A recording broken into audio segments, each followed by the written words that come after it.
সবার আগে বাংলাদেশ। দেশের প্রত্যেক শিক্ষার্থীকে এই স্লোগানকে অনুধাবন করার আহ্বান জানিয়েছেন প্রধানমন্ত্রী Tarique Rahman.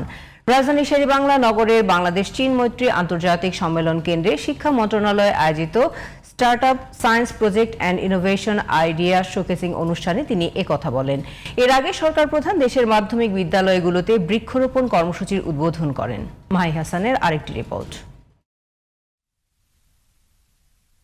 One child one tree এই প্রতিপাদ্যকে সামনে রেখে দেশের ২৯,০০০-এর বেশি মাধ্যমিক বিদ্যালয়ে শুরু হয়েছে বৃক্ষরোপণ কর্মসূচি।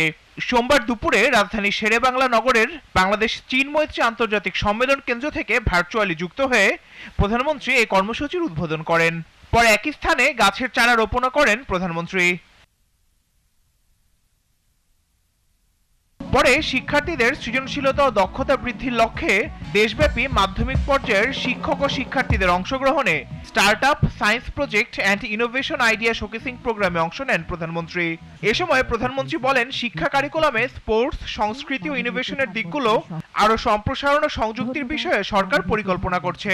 কিন্তু আমরা সিদ্ধান্ত নিয়েছি, যেটা বললাম, ক্লাস 6 থেকে ক্লাস 1 থেকে 5 পর্যন্ত যতটুকু করা যায়, কিন্তু তখন তো বাচ্চারা ছোট থাকে, তারপরে যতটুকু করা যায়।